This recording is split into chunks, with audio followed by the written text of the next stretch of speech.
And I'm recording. I am also recording. Let's, let me turn off the Switch. I wasn't playing that while we were talking about computer problems. I mean, you know, when there is such riveting topic of discussion as my laptop won't turn on.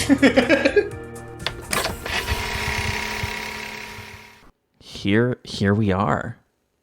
Here we are. Here we go. This is it. This is it. I gotta say, I was way happier not watching the Swan Princess movie.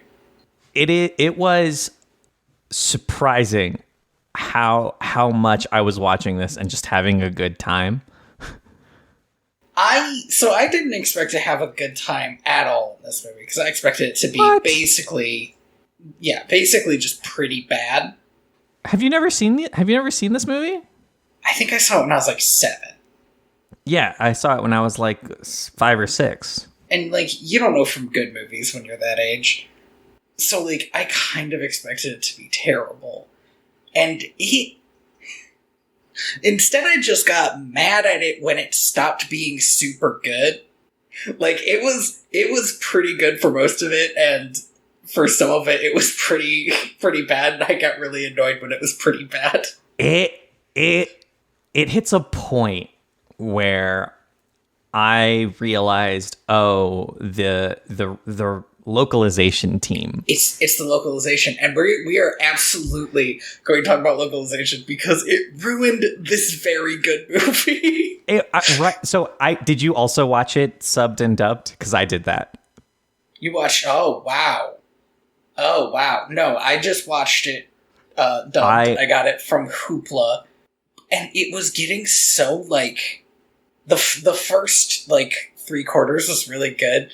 And the last quarter was like so weird that I like paused the movie and looked up differences to see if this was a translation problem. And it 100% is. It is so wild how, like, because the movies are 90% basically the same. Like the arc of the story, is exactly the same. But the changes that they did make were like destroy Mewtwo's motivations and purpose in this film. And like the subtlety of Mewtwo. Okay, we have to welcome to directto.video VHS, a podcast where we repair movies like fine wine. This one's vintage. A classic vintage. What is this, 98? I think the original film was released in 98, but I think it was released in the US in 99. Okay. So this is peak Pokemania. I'm not moving on until you acknowledge that pun. What? Maybe you didn't hear it. Now I feel bad if I repeat myself. When you said this is peak, I said achoo. See, that's all I needed. That was it. So, I'm a little too young to remember like when Pokemon started sweeping the nation, because by the time I was like 8, Pokemon was already just like, everyone was just like, yeah, Pokemon is a thing. We've all accepted it. Like, my parents knew what Pokemon was, and they knew that I wasn't allowed to watch it.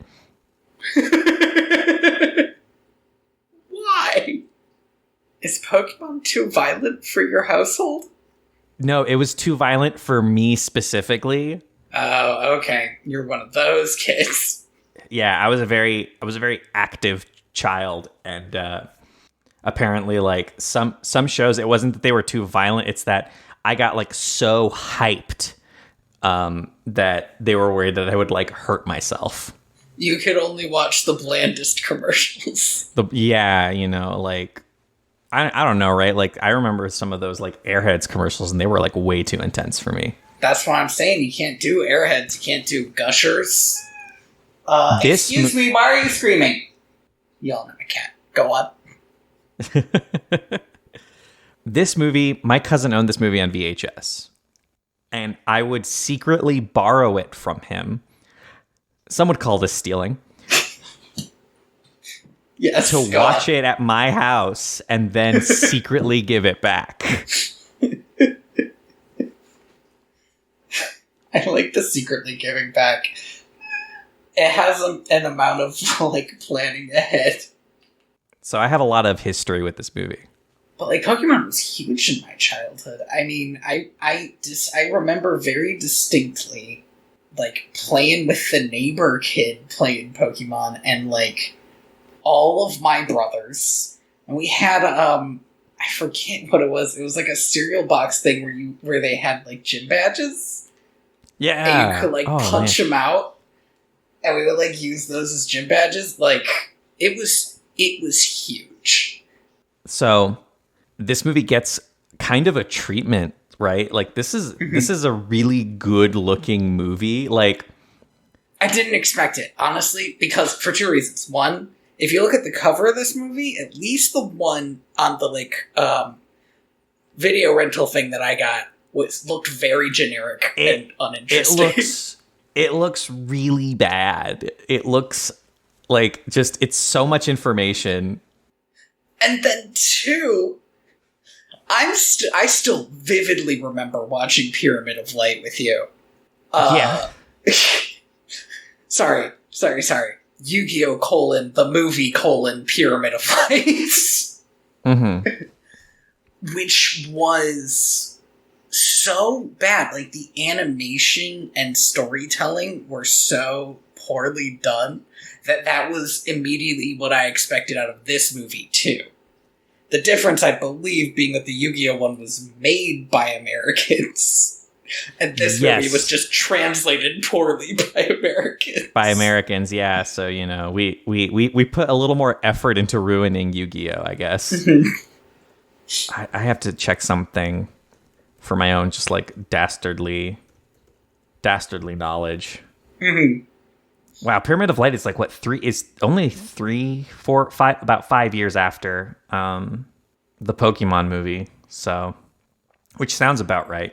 I feel like they got big around the same time, but obviously Pokemon has like way more staying power. So I'm about to throw some knowledge at you. Okay. Yeah. So Yu-Gi-Oh! And the Pyramid of Light had a budget of about $20 million. Okay. Its worldwide gross was $29 million. Okay, that's such a small margin. Which sounds about right, yeah. I mean, they made their money back, but geez. And okay, maybe they sold some cards off of it. Yeah, right. That's kind of the thing is they were giving out free cards for that one too, right? Like if you went to a certain theater, you would get one of the you get the promo card. Yeah, one of the promos. The like Blue Eyes Shining. Mm-hmm. Pokemon, the first movie, Mewtwo Strikes Back. Also, two subtitles. Although I think the name is Mewtwo Strikes Back, and somebody decided that kids weren't going to get it. They weren't gonna know. And so they were like, Pokemon, the first movie, Mewtwo Strikes Back. Mewtwo Strikes Back. Which is weird, because Mewtwo didn't even get struck. He's doing the striking. He's striking back. That title makes a lot more sense in Japanese. It's just like where he openly Star Wars says Empire Strikes Back is the second movie. Oh my god! Actually, sorry, I have to ask you this later. Actually, I'm gonna hold off on that because I just realized something that maybe you didn't see the whole movie. Oh, are you talking about the 10-minute intro that I missed out on? Well, it's more like 20 minutes, but yeah. Yeah, because I was looking up differences, and I saw that, and the fact... Honestly, finding out that it existed put so many things in place for me. Yeah, because even though I liked a lot of this movie, I remember sitting there being like, why is Mewtwo making a storm? This is stupid. I got that 20-minute prologue, and I was sitting there, and I was like, I don't remember any of this happening. Holy shit. This movie's way better than I remember it being. What's going on? So this movie had a budget of $30 million. Okay. Which is not that much. That's not that much, really. In 99, right? Like your average Disney film is running you, $50 to $100 million. The worldwide gross for Pokemon, the first movie, Mewtwo Strikes Back, was $163 million. Damn. Which is hot damn. Holy shit. So do you think at that point the Pokemon Company was like, oh shit. I guess we'll start planning on being here forever. Forever. I guess this is forever now. Here's the thing: is this isn't like an amazing profit. This is a big enough what they spent. Yeah, this is big enough profit though that Warner Brothers immediately is like, "Hey, let us make a live action movie," and the Pokemon Company says no. Thank God, or else we would have had to watch that movie for our second one, and it would have been bad. Yeah, so Warner Brothers actually did under the Kids WB license did publish this. This was back when Pokemon was still under the Kids WB banner. Mm-hmm. For kids TV, always fun. Always fun dubbers and publishers. Yeah. Essentially, every movie studio in Hollywood pitches a live action movie to the Pokemon Company at this point. And they're and the Pokemon Company is blacklisting. No, it's not going to happen. We retain exclusive 100% creative control over this franchise. And I agree with you. I think that is definitely the smart move, right? Because can you imagine? Bold move, though. I mean, although maybe it's not. Wasn't it 10 years earlier that the Mario Brothers movie was made? Yes, but.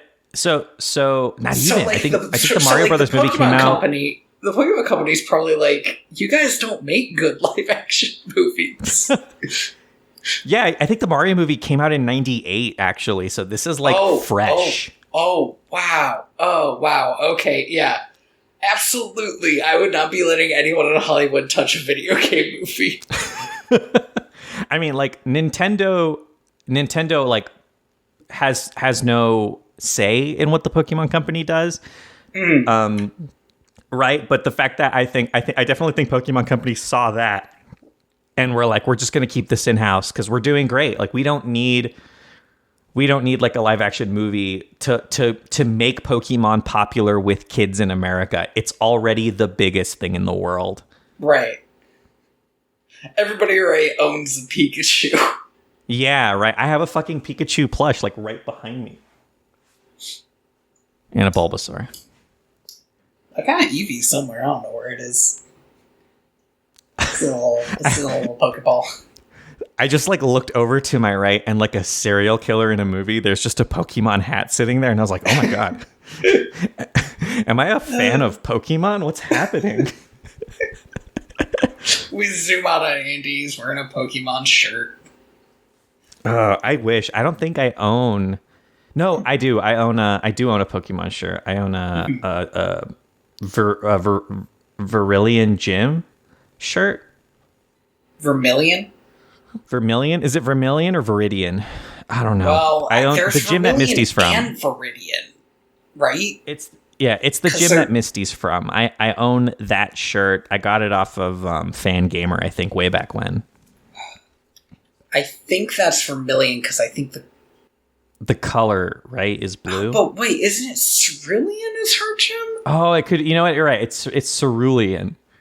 You're right. Here I am thinking about the names of colors when we're supposed to be trying to watch a new life being brought into the world. This is majestic, Andy. So my dubbed version of this movie does have those first 10 minutes because apparently they did dub them. Really? Yeah. Shocking.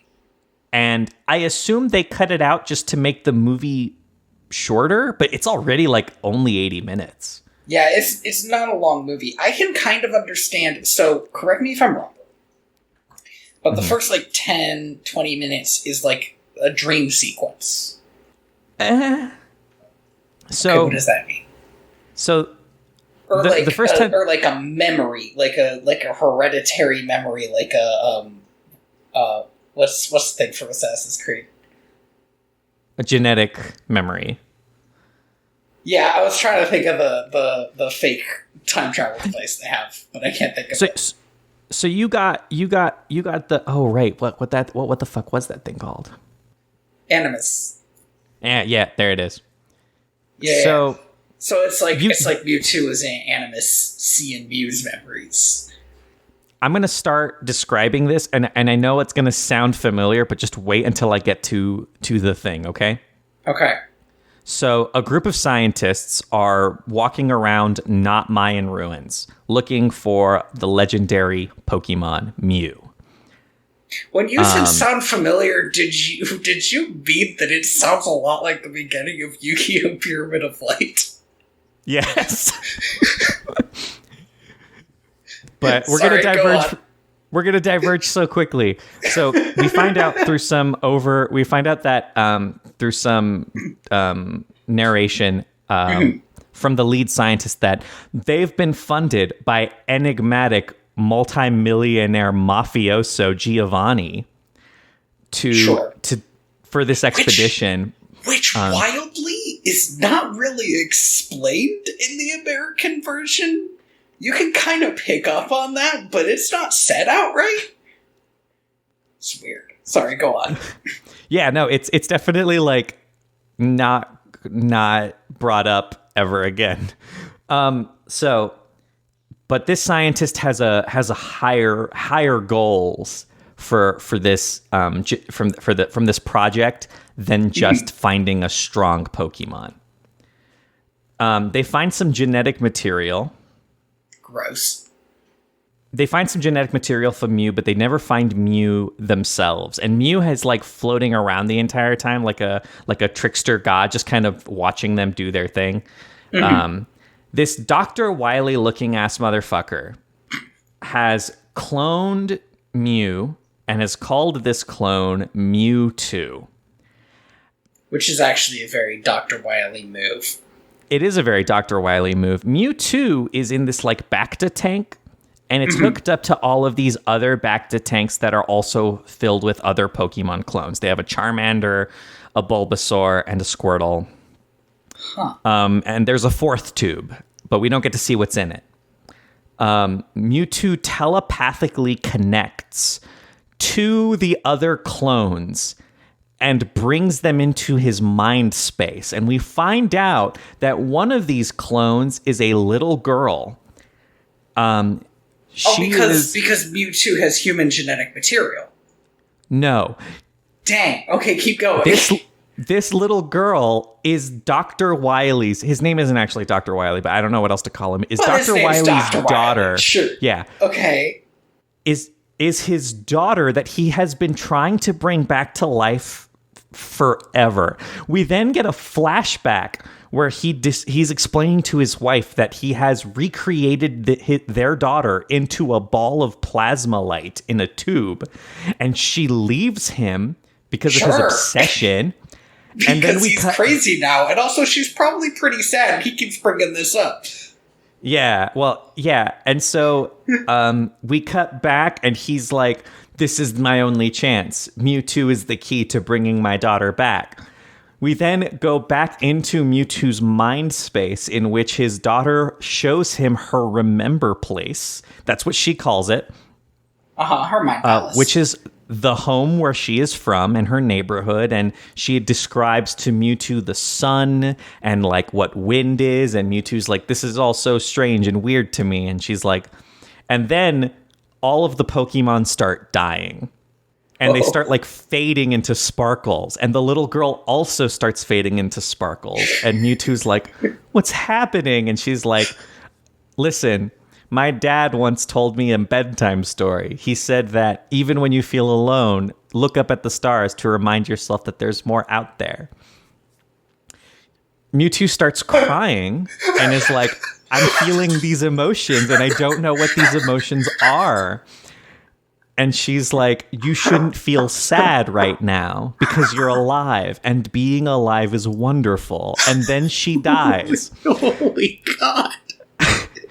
And then Mewtwo wipes away his tears and he says, these tears, what good are they if I can't do anything with them? He then starts going ape shit and destroying the laboratory, and Dr. Wily's like, I guess my daughter's dead. Sedate Mewtwo with the 100 cc's of serum so that he doesn't kill everyone. Oh.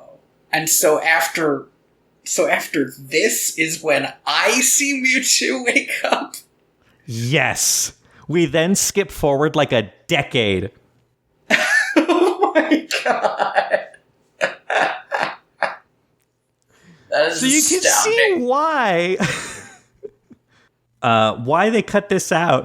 The immediate depth of this movie is pretty incredible. I know why they cut it out.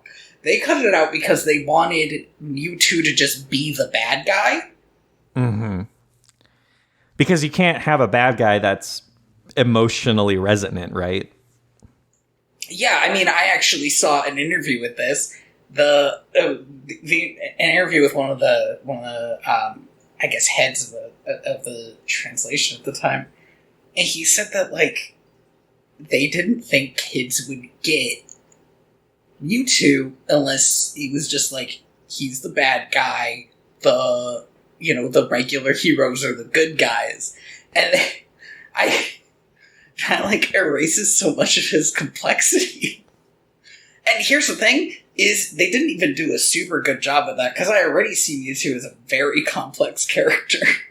Yeah, like Mewtwo is asking a lot of questions, even in like the prologue that you get, because this movie does have 2 prologues, but even in the prologue that you see, right? Like Mewtwo is asking a lot of questions that like none of these scientists have ever taken an ethics class. They are not prepared to answer them for him. Yeah, seriously. He's like, what am I? Why do I exist? What is the purpose of life? And it's like, dude, you are on like minute 1. Take a breath. But yeah, because Mewtwo is actually like a super genius. Mm-hmm. There are some slight differences between this prologue that they translated and the original Japanese version. I cannot believe that I am saying this. This is weeb ass shit that I like hate doing. But I do think these differences matter, because even in the translated prologue, Mewtwo's questions are very aggressive, right? Like he's not asking he's asking things like, what is my purpose? And he cares a lot about destiny. He honestly feels a lot like a Dragon Ball Z character in this moment. This guy seems pretty strong. Yeah, though. Where it's just like, he knows he's very powerful, and he's like, what do I do with this power, basically. In the Japanese version, his primary question is not what is my purpose? It's who am I? Which he also asked that question, but in the Japanese version, it really is just like, is the follow-up question in the English version is, what is my destiny? But in the Japanese version, it's, if all I am is power, then that's all I will be. Damn. Right? Like he immediately is like, maybe it would be better for, especially after the Giovanni stuff, which I don't know if you got all of it. Oh, absolutely. I think, okay, so I don't know if you know this. But the Giovanni stuff actually ties in with the TV show, so they can't delete it. Oh, really?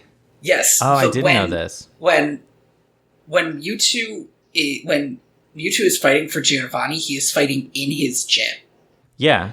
And one of the characters that is beaten is Gary Oak. Yes. And he is in that scene early on. Like, you can only see his back, but like if you watch the TV show, he wears a purple shirt and has spiky brown hair. Like, you know it's him. Yeah. And there's an episode that's like just after Gary got fucking beat by the last gym leader, and Ash goes in. I don't remember any episodes of Pokemon, but I remember this one. You remember this? And Ash goes in to challenge this gym, but Mewtwo has escaped, and so Giovanni is going after Mewtwo. So he leaves the normal Team Rocket to fight Ash. And of course they get creamed because they can't beat him. And Gary's like, what happened? How did you beat that thing? It was crazy. Hold on a second. But in this movie, when Mewtwo leaves, Mewtwo blows the shit out of this entire mansion. This fucking Winchester mystery house that Giovanni lives in. It looks like he kills Giovanni, and I know he doesn't, but it would have been radical if he did. Mewtwo leaves such a trail of destruction that he's like a horror movie monster. He's Godzilla tier, right? Like, he is like a walking nuclear explosion. That's what he is if you're thinking like a Japanese film. But I was watching it, and especially when you get to Mewtwo's castle, I was like, oh, it's Alien. It's like very H.R. Giger, and it's one of the things I really liked about this movie was seeing these characters from a kids show for children basically walk around the set of Alien. Of Alien, yeah. And being like, what the fuck is happening? I want to talk a little bit about Giovanni, who I think it sticks around Pokemon for like the next 7 seasons before I think finally just kind of being shelved, but he's never really? More than like a Palpatine Shadow Man. Yeah, he sticks around for a while. He's just not that interesting, especially when you take into account the fact that he is, I would say, the main bad guy in the first video game.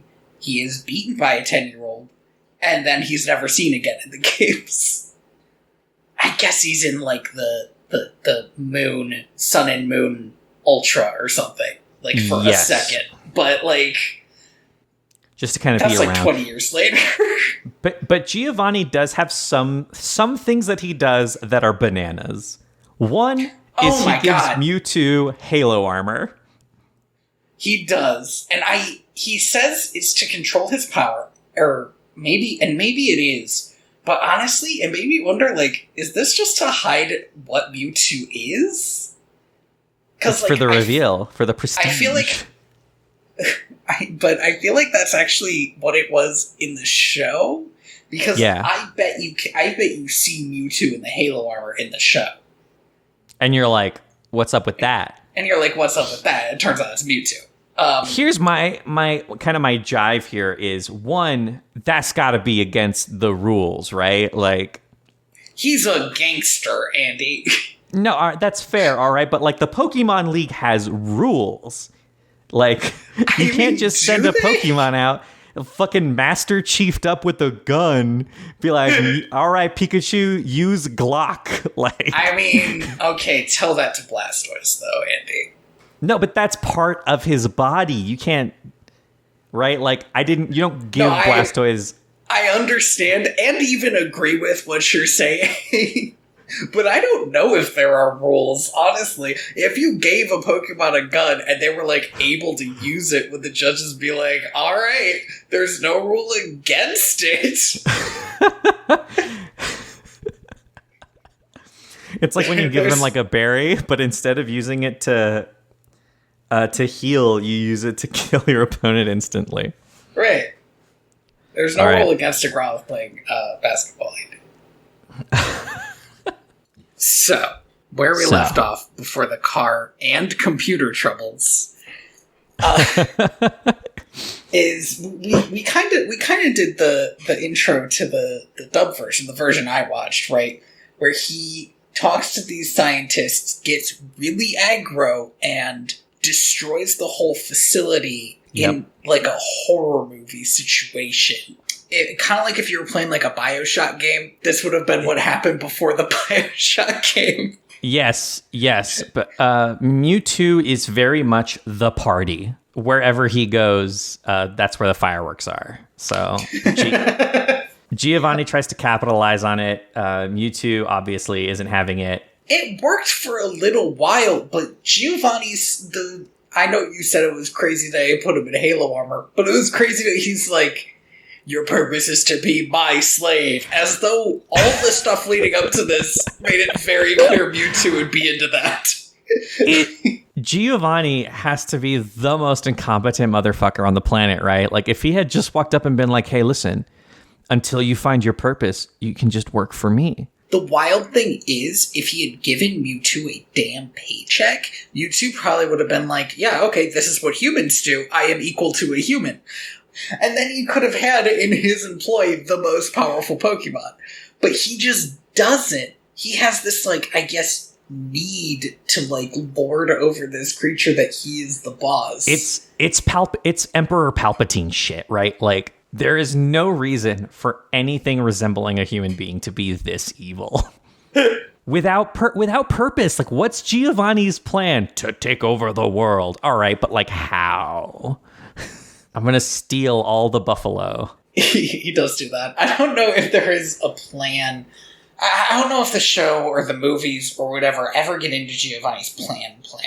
But I had always thought it was very basic, which is that, like, in the world of Pokemon, the person with the strongest Pokemon would make the rules, right? Because at least in, like, the game version, that kind of feels like what happens, because it's always some criminals come in and they'll only leave if you have stronger Pokemon and start attacking them. If you apply that logic, then there's this idea that, like, maybe the reason Giovanni wanted Mewtwo was just, like, generally at some point he could be like, I'm stronger than you, Lance. What are you gonna do about it?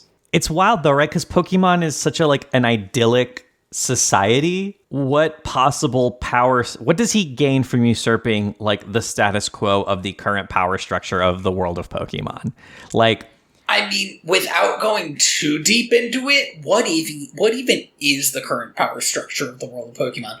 All we know about is their professional sports, which is Pokemon. That is true, I guess. It's like if an alien only had access to ESPN and had to somehow figure out, like, what democracy is.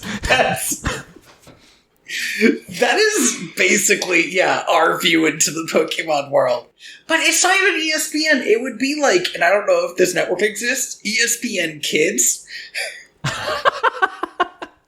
Because it's like, literally the whole time it's from, like, the point of view of a 10-year-old. And he doesn't care about politics. There is not an ESPN Kids. That's unfortunate. That is unfortunate. Honestly, that seems like money on the table. Right? I mean, I guess, I don't know, like, there's a huge contingent of people who love watching Little League games. I'm sure that you could get that economy to go. There is a stage of capitalism. I just want some young adult announcers. Just like, I guess you get that if you go to, like, a high school game or something. Although not always. No, I think my high school, the person doing all of the football announcements was, like, I think one of the geometry teachers. It's always the math teachers who are doing all the sports stuff. Isn't that weird? It's because they like sports. No. I'll tell you this, Tony. I had no interest in sports until I started doing, like, pretty hardcore statistics, and then I got really into baseball again. You're like, ooh, averages. Oh my God. Baseball is like I don't know what it is, but sabermetrics, which is the word to describe baseball statistics. Mm-hmm. It's like an entire field of people making up metrics to complain about. They will just make up a new thing, start ranking everybody on it, and then start complaining about how nobody cares about this new thing they made up and how people should care. That's kind of great. It's amazing. I care. I also think baseball is just like a boring sport. After two prologues. Speaking of kids, there is a moment in this movie where the animation gets, I don't know if worse is the right phrase, but it gets different. And it's the moment that Ash shows up. Like, it's the moment when this starts to be like a TV show. Yeah, so I think part of it is, so this is back in we're talking like, late 90s. This was back when WB Kids and 4Kids Entertainment would overdraw cells to kind of make the lip flaps match up better. And I think there's a little bit of that going on. Of course, they don't have to do that for Mewtwo because he talks with his brain. Yeah. He's psychic. Okay. That's why Mewtwo always looks better. There's a big, so there are two dubbing. I'm going to talk a little bit about the history of dubbing. There are two huge players right now in the field of dubbing anime in the 90s. You have 4Kids Entertainment. They have Pokemon, they have Yu-Gi-Oh, they have Beyblade, pretty much anything that you could play on a Saturday morning cartoon, that's what they're doing. And then you have Funimation, who at this time I believe are doing the Dragon Balls and Cowboy Bebop. But they have two different ethos for dubbing, right? Like right. 4Kids was actively rewriting shows and re-editing them to make them fit a particular style and format that they thought was more marketable towards American kids. It sort of made all of them feel a little samey. Yes. Especially because there are not that many different voice actors at this time in this field. And you will start hearing repeats. You'll be like, why is this fisherman in Pokemon sound exactly like Yu-Gi-Oh? He sounds so serious, like he's going to play a trap card. Yeah, once you get to Dinosaur King and it's just all of the same voice actors again. Hey, man, you are not allowed to bring up Dinosaur King because I just read the craziest Tumblr post about Dinosaur King and I refuse to, start talking about it because it's the craziest thing I've ever read. Don't actually. All right, that's fair. But Funimation has the same problem, right? Where Funimation at the time had 15 voice actors and you would hear them in everything that Funimation did. They kind of still have that problem, TBH. But they were purists. They were very much we're not even going to edit the mouth flaps. We're going to rewrite and translate the dialogue so that it closely hews to the mouth flaps that we have as much as possible. I think both of those different aesthetics kind of have their pros and cons. I have a question. Yeah. And you might know this, you might not. I might not. Has, the larger use of more complicated computers, has this changed this so that editing the mouth flaps is not as big a deal anymore?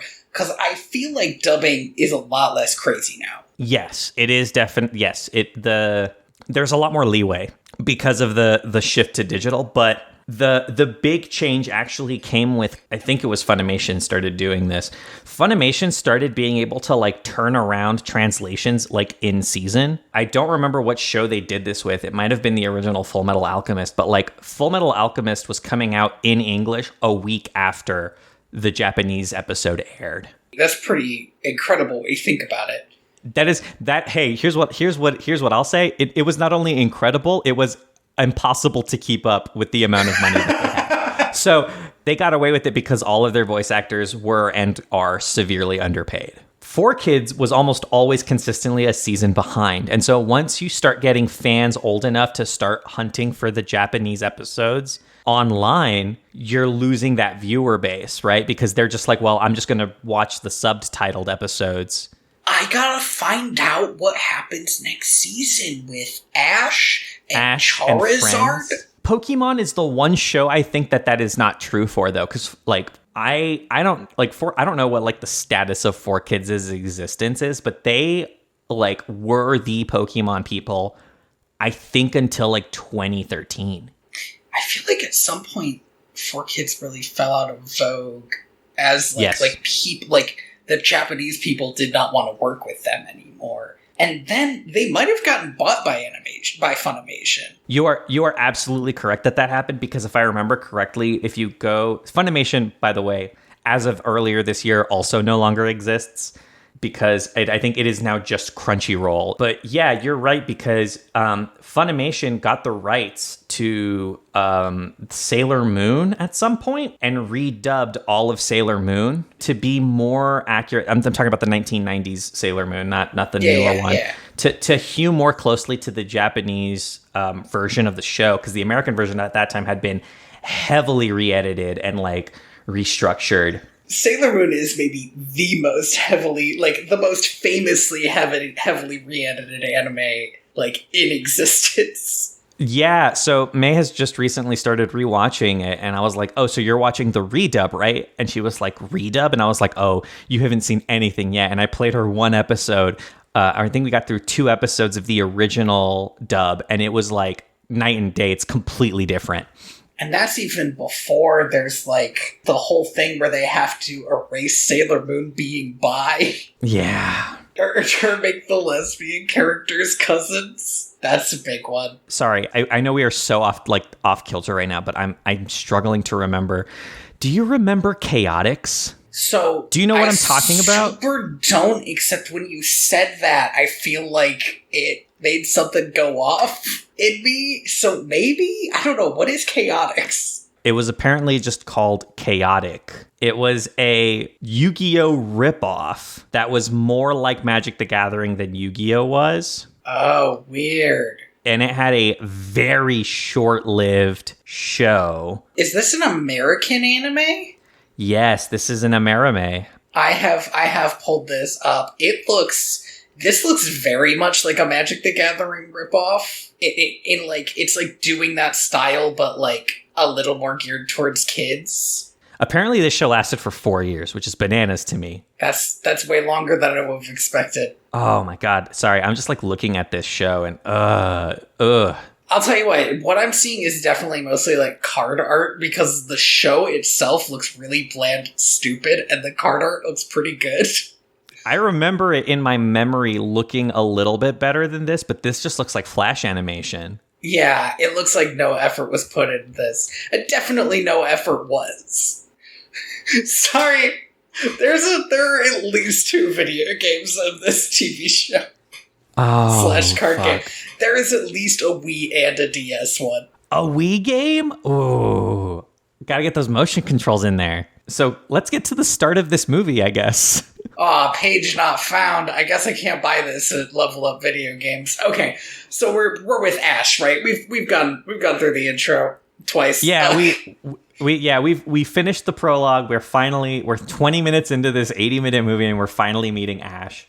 Okay, so do we need to give a brief highlight on Ash Ketchum and also Misty Brock and Team Rocket? Because the movie doesn't. The movie just expects you to know who this is. That's not true, though, because the narrator explains to you the concept of Pokemon. Of Pokemon, but like, yeah, you're right. He the narrator is like, here's Ash. He wants to be a Pokemon master. What does that mean? You know what? That's not important. It is not important. You are correct. It is wild to me. I forgot how mean the narrator could be. I thought that the narrator was the wildest character to be in this movie. Like, the narrator comes up only like twice, but like, it's such a presence, it feels so strange. How did you feel, by the way, about this incredibly 90s cover of the Pokemon theme song? I was into it. Were you? Because it's not that the Pokemon theme song is like really good, but when it's over a Pokemon battle, and I'm like, sure, obviously this works. I don't ever want to see music over a fight again. And obviously, I wouldn't want worse music over a fight. Oh, wouldn't it be? Wouldn't it be such a terrible idea if it was worse? If it was actually much worse pop music. So we get Ash. Is this rando fucking dude just shows up and is like, "It's time to do the title sequence," and Ash is like, "Let's do it." So yeah, this rando dude is like, "I'm gonna fight you," and Ash fights him. And at first, I buy these fights. So there's a I think it's a Donphan, which now that I think about it, is not a Generation 1 Pokemon. No, because we are firmly into Gen 2 by the time that this movie comes out. But this is the only non-Generation 1 Pokemon we see, I think. Yes. Everybody else has, like, Johto Pokemon. God, oh my gosh. Sorry, I'm just remembering, like, Gen 2 has existed for a couple of years now, right, in the games? Hmm. So this was the first... Show. Sometimes. I think there were a couple of episodes of the show where they would occasionally just like hint at there being more Pokemon in this other region. I mean, Ho-Oh is in episode 1. Yeah, exactly. So, but I just don't think they've traveled to another region yet. I think that happens after this movie. Yeah, kids must have lost their fucking minds at seeing Donphan like in this intro. I didn't even think about that until like just now when I realized that Donphan is not one of the original 150 Pokemon. So he uses a Bulbasaur against a Donphan. You don't need to know anything about Pokemon. That could work. You're not super definitely going to have that work, but it could work. But then the other matchups are like crazier and crazier until I realize this asshole's faking. It took me a little bit to be like, why did that Machamp just faint when he got hit with a bubble? And I don't know if in the Japanese version there is a reason given for this, but at least the American voice actor is so clearly faking, and also Pikachu electrocutes a rock. And it's just like, it's so obviously nonsense, and the only one who can't tell is Ash. Ash is having a great time. As far as he's concerned, he's the best. I kind of wish there was a reason given for why Mewtwo would want trainers who thought they could win a Pokemon battle, but did not necessarily need to win a Pokemon battle. So you think this guy is somehow involved in the plot? You know, I thought he was. He has. No, he's not. Ash is just that good. No, he's not. Ash is just that good. He uses a Squirtle against a Machamp. A Machamp has 4 arms and is 7 feet tall. The squirrel used Bubble. In the world of Pokemon, size doesn't mean anything. All that matters is that you got your, as long as you got your type differential properly set up, which I'm pretty sure Machamp is. Yeah, Machamp is just a fighting type, a raw fighting type, and should not be weak to water type moves. It's just.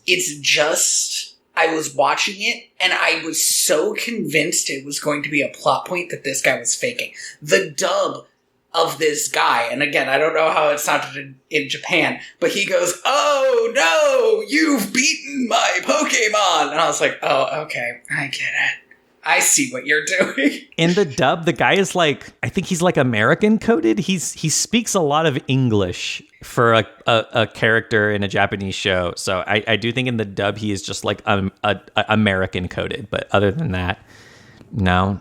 I don't know if the idea was, just show off what Pokemon look like, and Ash is pretty good at this. But like, it felt like such nonsense. This is the plane of existence that the show has always existed on. Like the show, especially like just the early like couple seasons. I'm not saying the whole thing did it though. Just this fight. And obviously a later very hilarious fight that they wanted me to take seriously, but it's impossible. Pikachu is crying and slapping the other Pikachu over and over. Hilarious. You're telling me that didn't make you tear up even a little bit? Even a little bit. I burst at the seams. It was the funniest fucking shit. If you put on any other music over that, you will hear how funny it is. That's fair. Anyway, then a Dragonite shows up. Yeah, a Dragonite shows up to give Ash a letter from Mewtwo. From obviously Mewtwo, but it's supposed to be mysterious. But like, who else would it be? Who else is going around doing this? That Dragonite never comes back, which does make me think that there are other people involved in this. Because we never see that Dragonite again. That is a show thing, I believe. In like they explain that like Dragonites are like the mail carrier service of the Johto region. Like, seems like a huge misuse of like a pseudo legendary Pokemon. Why don't they get Pidgeys to do this? There's a whole plot. There's like a 2-parter episode about it. I can't tell you more other than that. So, okay. Because I don't remember. We get the first of what are a lot of incredibly wild lines here. Mm-hmm. Wherein Brock is looking at this tiny little Princess Leia hologram and says, She's really small, but really pretty. Which... Brock is a creep, and I don't know if he is still written like this or if he would still be written like this, I hope not.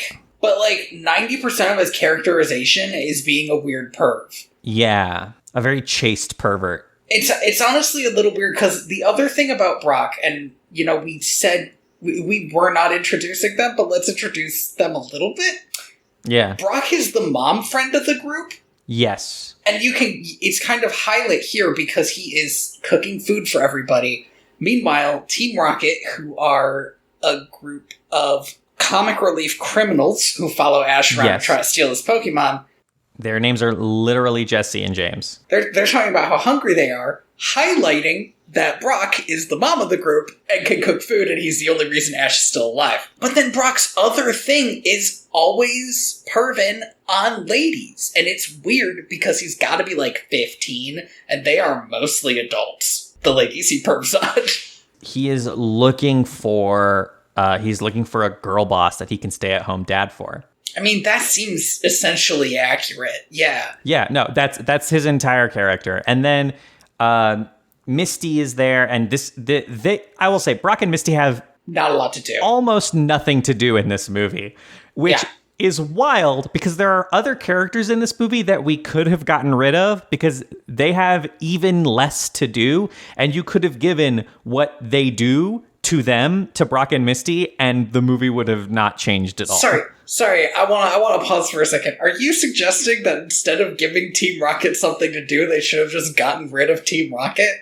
No, Tony, I'm talking about the fact that Gary and 2 other Pokemon trainers... I don't think it's Gary. Is it not Gary? This motherfucker looks like Gary. He does. He looks like Ash, and it's weird. He's like a Gary Ash... smashed together. He's a dude. Yeah, but there are these... Well, they needed to have other Pokemon trainers with other fully evolved starter Pokemon so they could have the really intense fight.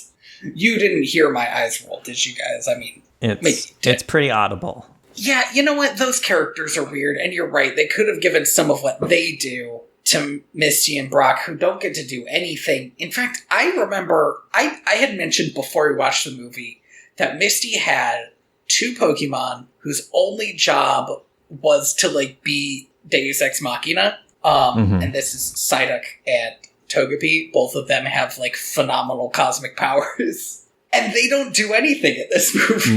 No, they don't do anything in this movie. The other thing though is that we have, so there, and we'll get to this actually. So, I'll save my rant for then.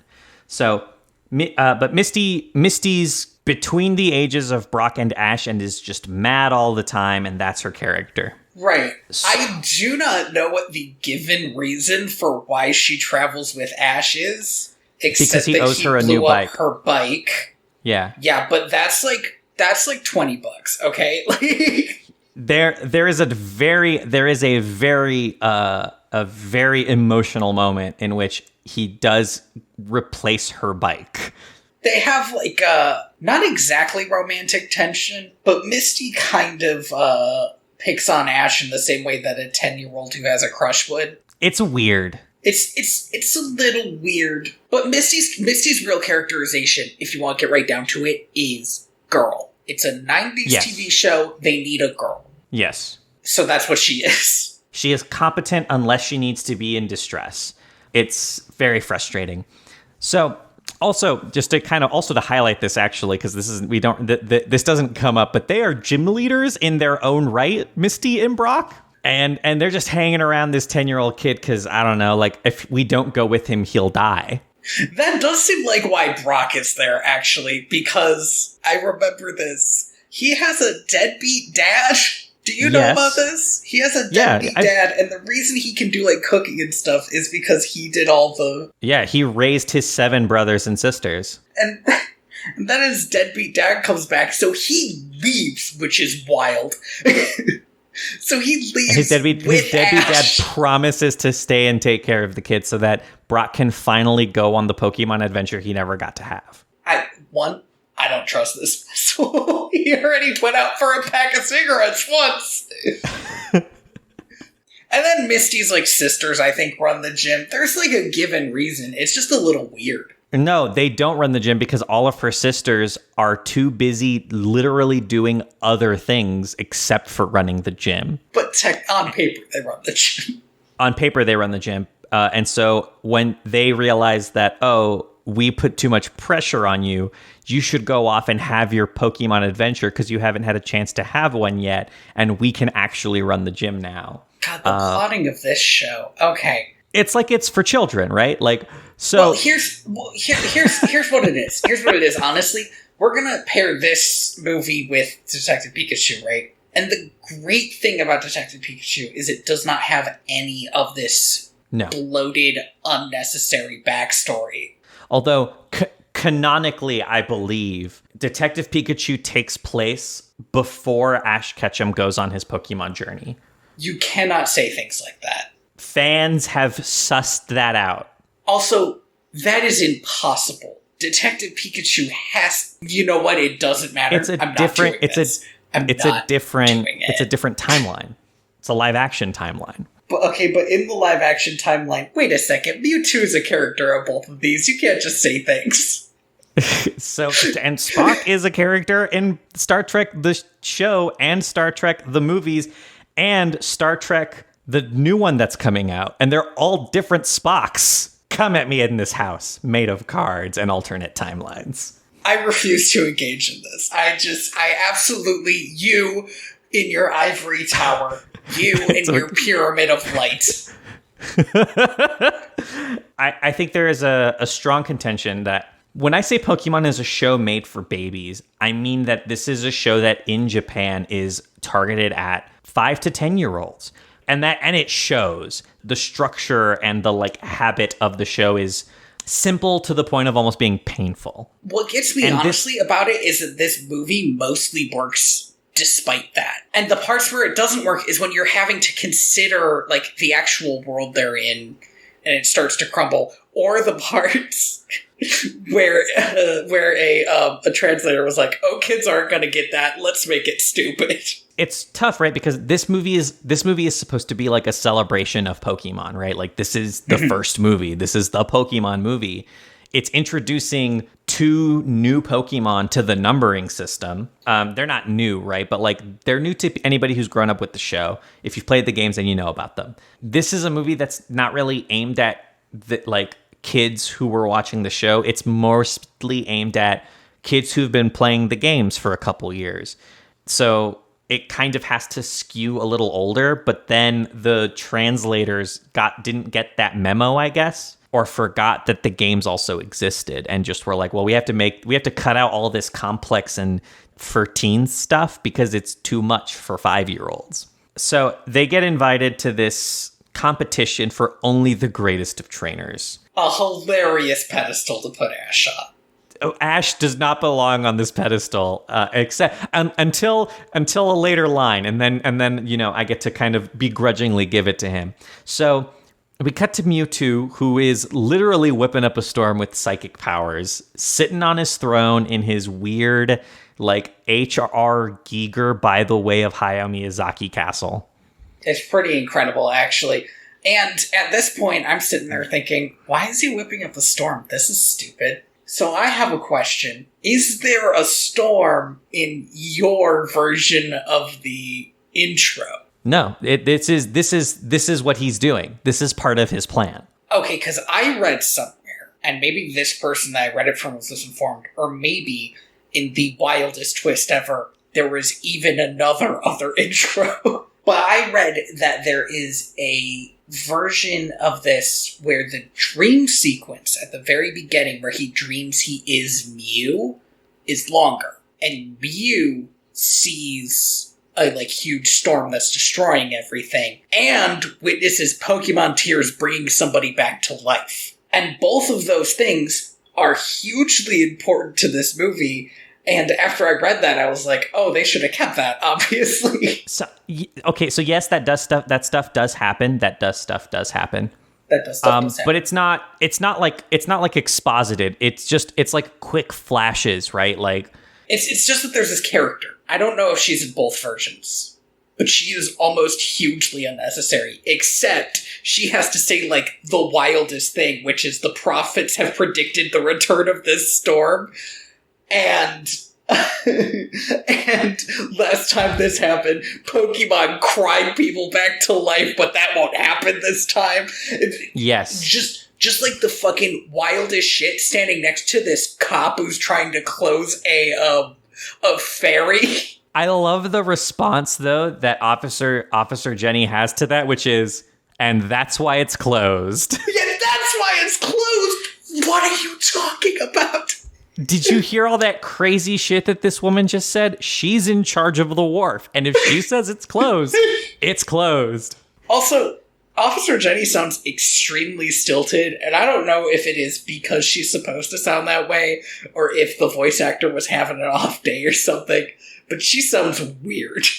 I do think that is just what that voice actress sounds like. She has just like a really weird cadence. I had the same issue with Nurse Joy, but only after she was normal Nurse Joy again. After she wasn't hypnotized anymore. Yeah, like, you'd think hypnotized version would be stilted.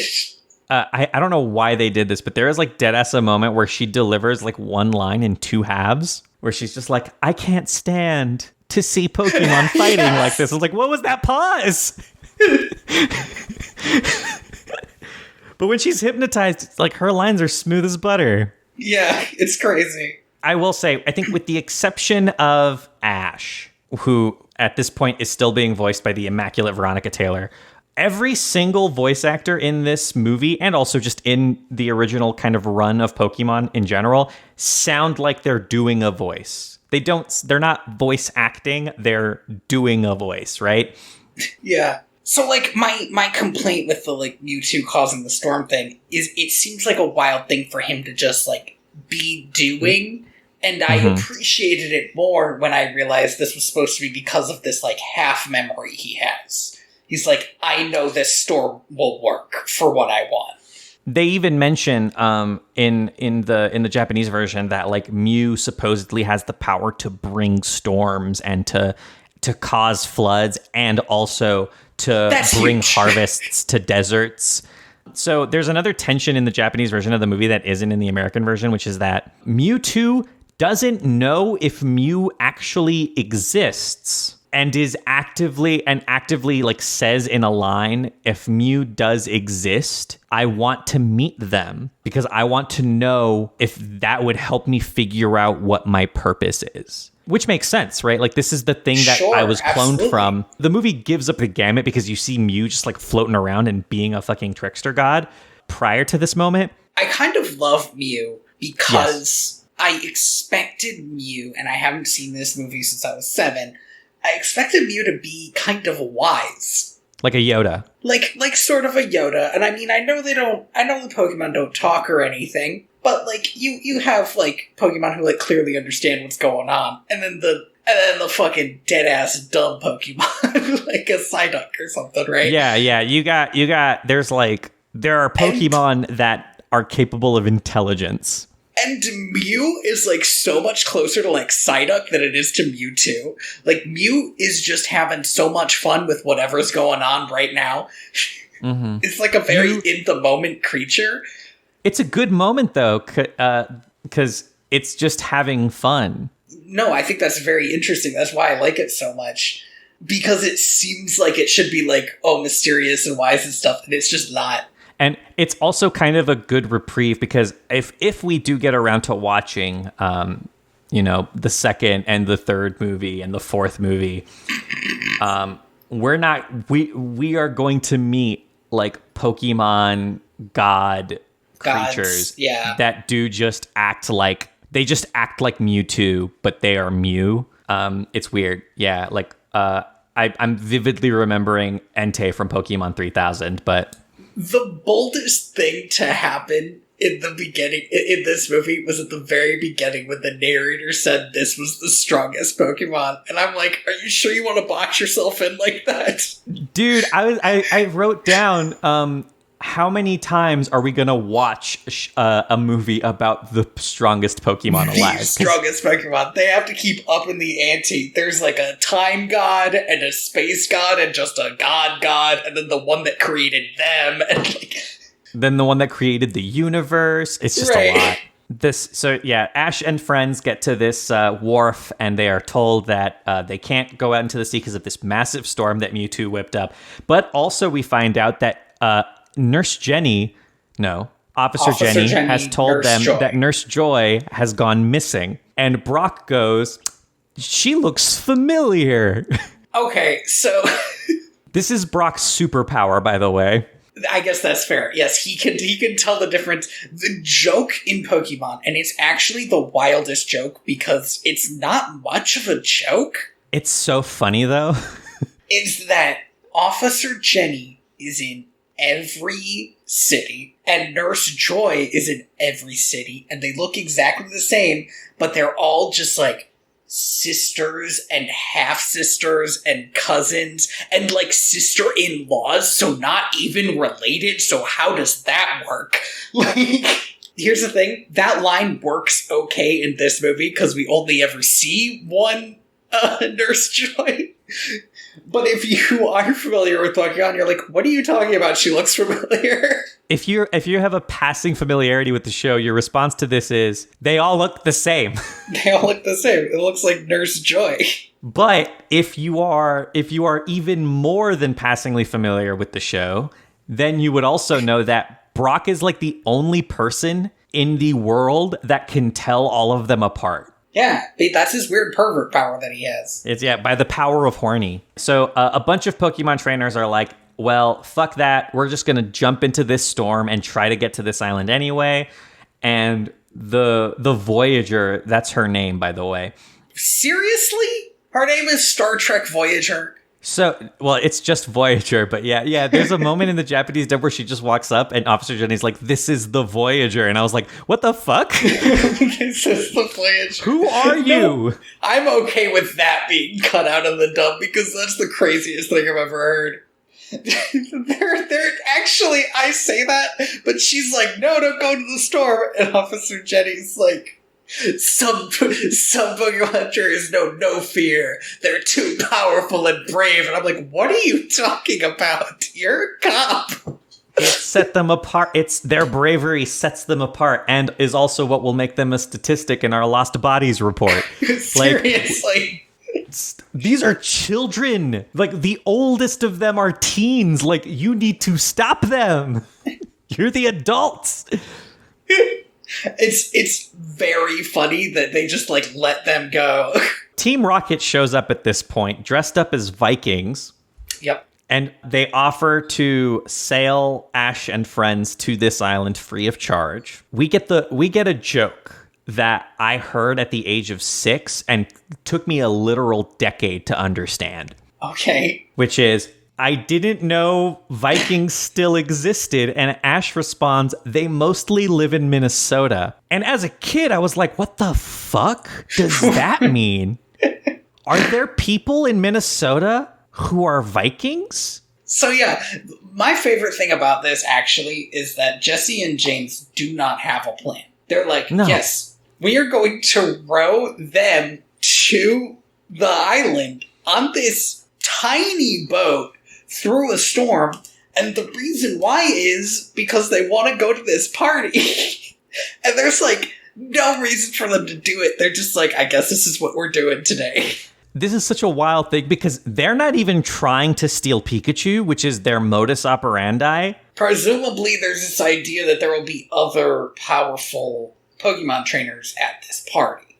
Right? Because that's why the invitation happens. Here's the thing. They don't even start to hatch an evil plan or anything, though, because they are immediately put, as soon as they make landfall, they are immediately put on, like, Scooby-Doo finding clues duty. Like, they have nothing to do to this story except to explain to the audience why stuff is happening. Well, that's not true, though, because they don't know that they have a fourth member in their party. That's true. But this is the most Scooby-Doo-ass thing. Oh, is the ghost following them around, Andy? No, but it's actually really clever.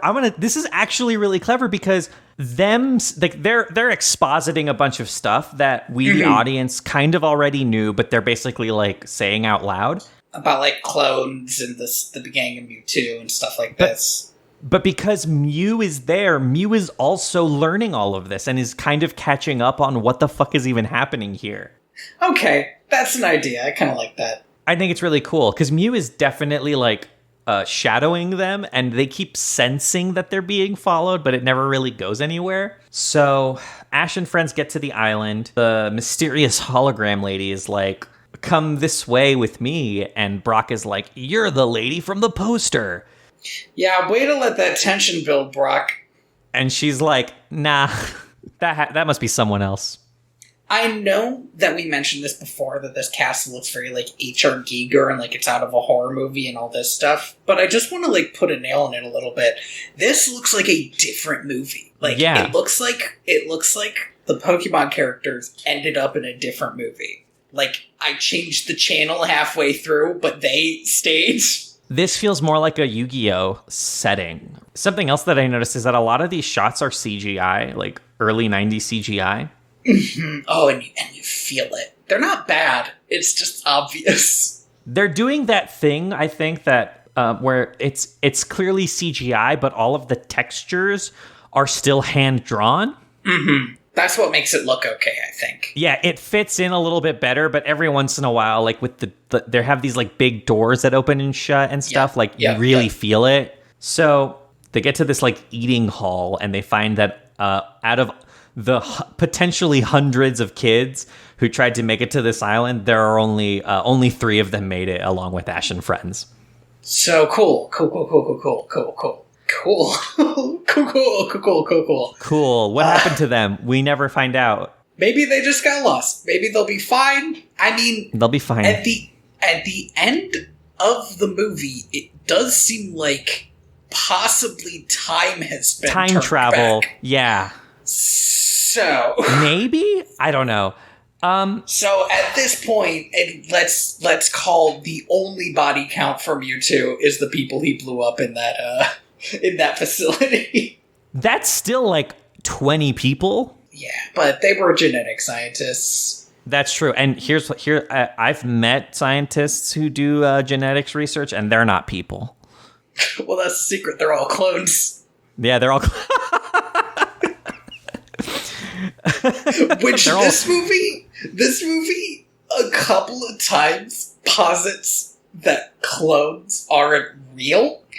Clones aren't real people. More a fundamental misunderstanding of what a clone is than like a point of view. There's a lot happening.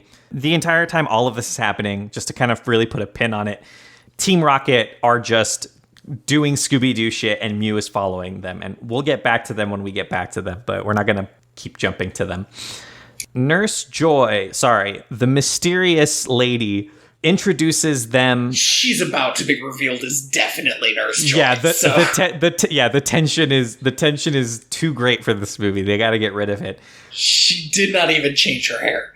Introduces them to the greatest Pokemon master ever, Mewtwo. And immediately these fucking kids are like, that's impossible. We're going to fight you right now. Yeah. These asshole kids. I mean, this is why maybe he shouldn't have invited a bunch of kids over.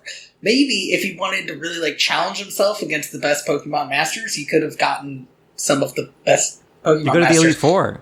Like, yeah, I believe that at least one of the Elite Four is a little old lady. So, like... Yeah, just like... She's probably seen some stuff. If you do to Victory Road what you did to Giovanni's Winchester house, that's going to make the news. People are going to listen. What gets me a little bit is I'm not entirely clear, and let's talk it out a little bit. I guess Mewtwo wants to challenge himself against other Pokemon trainers. Yeah. Like, he knows he's the best. He's basically bred a bunch of Pokemon for max EVs, but, like, he's never, like, gone up against any humans and wants to prove that he's better than them. And that these clones are better than normal Pokemon. Yes. And also that normal Pokemon are evil too. I do wish that we had gone into his psychology a little more, because the things that he is doing, like, belie such a deep psychological, like, such deep psychological connections that, like, that I feel like you want to have a, like, My Dinner with Andre version of this movie where he just sits down with somebody and talks about what a crazy year it's been.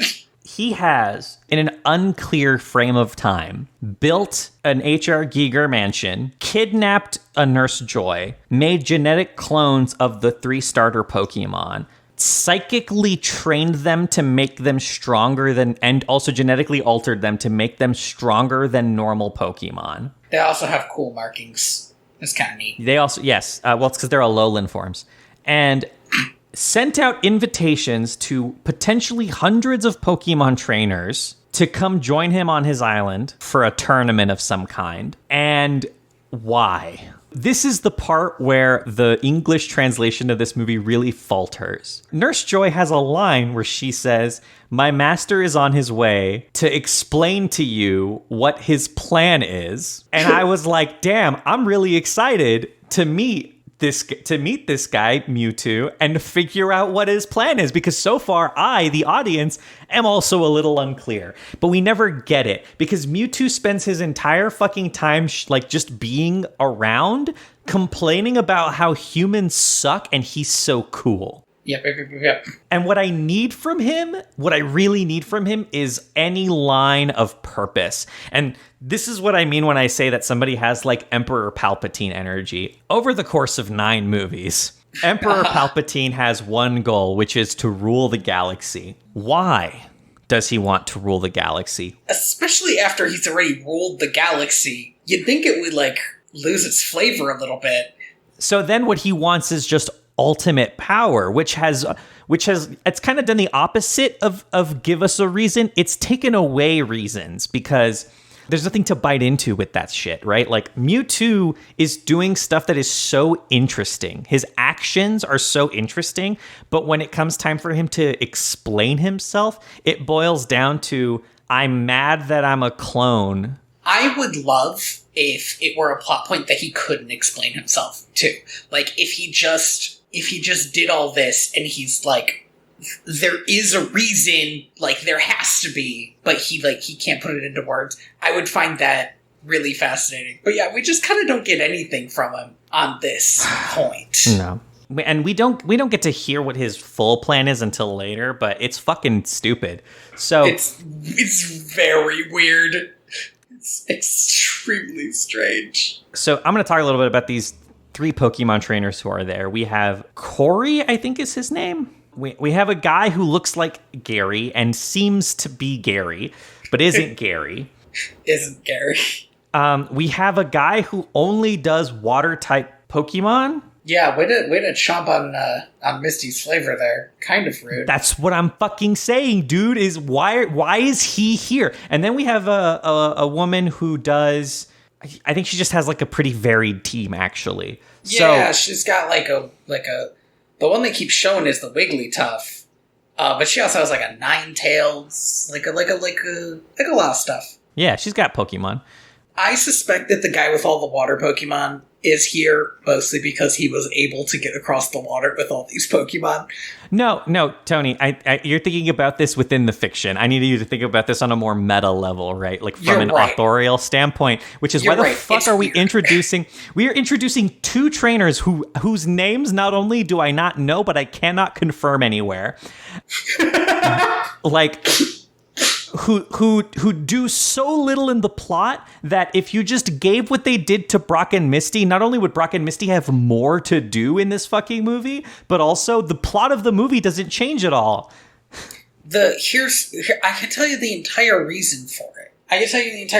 And you said it earlier, actually. This movie is not as much for people who watch the anime as it is for people who played the games, which means that at some point somebody was like, we need to make the starters in Pokemon Red a plot point. And Ash, the freaking fool, only has one of those fully evolved. He has all 3. Oh, okay. That's fair. Yeah, because his Squirtle and Bulbasaur are forever young. I think they get bigger. I don't think they ever do, actually. Maybe they are forever young. That's weird. I'm pretty sure they are. I'm pretty sure Bulbasaur and Squirtle never evolve. That really reinforces my main problem with Ash as a character, which is that he is unchanging. And kind of the fun thing when playing a Pokemon game is that as you get better at the game, your Pokemon change physically to, like, show that you are also getting better. Because they are getting better as well, right? That's the fun part. And there's this idea that it's like, it's a coming-of-age story that you can see as it's happening because they're literally growing up from little babies into, like, big old monsters. And Ash just never do that. I think the game serves a different purpose in terms of the fantasy that it's selling you versus the show, right? Like, absolutely. No. I agree. It's just that Ash has been the main character in this show for 20 years, and it's frankly not fair because he's the least interesting one. Everyone else is more interesting than him. Everyone. But that's the thing, right? Is like every time a generation of kids outgrows Pokemon, they just send him to a different region, give him 2 new friends, and there are probably kids out there who've been watching Pokemon as many seasons as I did and never even knew that Ash had a Bulbasaur at some point. We shouldn't get sidetracked into actually talking about the series, right? No. That's too much. We got a movie to talk about. We got a movie. So yeah, these lame-o trainers are really only here to round out the idea that we needed strong starters, like the final evolutions of the starter Pokemon. Yeah, definitely. The problem is that like these motherfuckers like line up to take on Mewtwo. Make sure you attack him one at a time, guys. They have like 20 Pokemon, and they will one at a time like throw a Pokemon at him because he's like, I'm going to destroy the world. We're like, we'll stop you. Go! Rhydon! And it's like, why are you just sending Rhydon? Get somebody else in there. What are you, playing fair? He's going to destroy the world.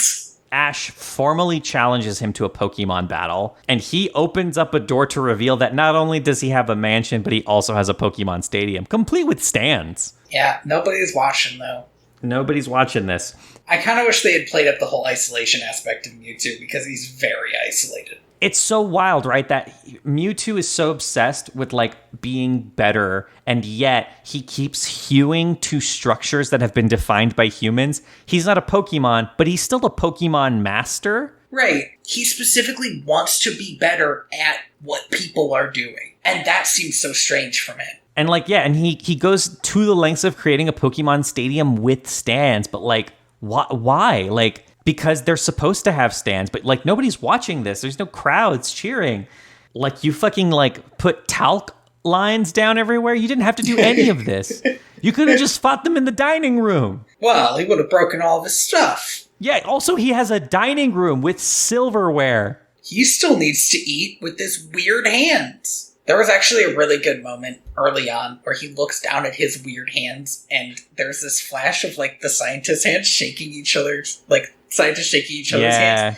And there was a moment where I'm like, one of the reasons he's about to kill all of these people is he knows that he is different, and he hates it. And that was great. And then he kills all those people. They're dead now. They're dead. Unless he time warped them, too. Who knows? So they all fight him one at a time, and these motherfuckers get rocked so fast. It's kind of hilarious. Oh, but it bothers me in the show. Pokemon battles, I don't know if they're super long, but there'll be more than one attack each. But this is basically one attack each. The only one who even lasts a second is Charizard. And it's just so you can see Charizard getting whooped so hard. But Charizard is also the only Pokemon that lasts longer than a vine. So, like, on the one hand, I guess Ash kind of really is stronger than he looks. But on the other hand, this is a Pokemon that doesn't really listen to him or care. So they all lose, and Mew pulling a Giovanni here start stealing their Pokemon. Like, well, you guys lost, so I guess your Pokemon are mine now. You gotta remember who his like main source of inspiration is. Yeah, and he has these, I would call them snatch balls because I think that was a thing in one of the Pokemon games. Yeah, they're really cool. They have like eyes on them. They look like Millennium items. Yeah, he never has a name for them, but like they're like creepy eye Pokeballs that are just shooting after all these Pokemon. And there's a pretty intense like chase scene where they are chasing down and capturing all of them, with like Pikachu being the last one not caught until he finally is. Yeah, this is, I think, the best scene in the movie in terms of like actually having tension. At one point, Ash is like, "Oh, I got it. If I put them back in their Pokeballs, they should be safe." Hilarious. Because then they just catch the Pokeballs. Thank you for making my job even easier, child. It's like... That's not even fair. He's playing at a whole nother level. Yeah, damn. Really, though. All the Pokeballs go into this like pneumatic tube, and Ash is like, I'm going in. I'm sliding into this tube. And at this point in the movie, we are not going to see fake Gary and the two other trainers until the end of the movie after this. They're just gone. I have a real... It was such a little thing, and I don't know if it's just in the dubbed version or if it was in the original. But Ash yells after Pikachu is caught, "You're not taking Pikachu." And I got so irritated. He has such a big team, and they were all just captured. Ash is going so hard to save Pikachu, and it's like, why weren't you going this hard for fucking Squirtle, Bulbasaur, Charizard? Like, you just let him go. I understand, like, there's only one left, you have to save him. But, like, then when he, like, dives into the tube, it's like, you could at least pretend you're trying to save all of them. Yeah, like, just be like, you're not going to take Pikachu. And everybody else. And everybody else. Yeah. Excuse me. It's just, it really irritated me in that moment of, like, I know that, like, in the movie, Pikachu has to be the most important one because he's Pikachu. But to this character, they should all be important. Anyway, he goes down there, and here are Team Rocket. Did we want to mention anything Team Rocket's been doing? They've just been doing Scooby-Doo shit. Yeah, they've mostly been providing comic relief and telling us about how Mewtwo clones stuff. Yeah, expositing to Mew what's going on. Ash shows up in the cloning facility that they happen to find themselves in. Mm-hmm. And what does he say to them as he's running by? I don't have time for your stupid intro. Yeah, I don't have time for your stupid motto right now. And, like, charges past them to grab Pikachu. And he ends up grabbing Pikachu in such a way, he's like halfway inside the machine, and for some reason, this must be a very delicate piece of machinery, he just wrecks the whole thing. He goes fucking feral on those robot arms, though. He's like biting them and fucking like just ripping them to shreds in there. If that could happen, how were those robot arms supposed to hold back Mewtwo? It really does feel like these scientists had like no idea what they were doing. Now they're exploded, so. Yeah, exactly. So, ooh, Fadoofa.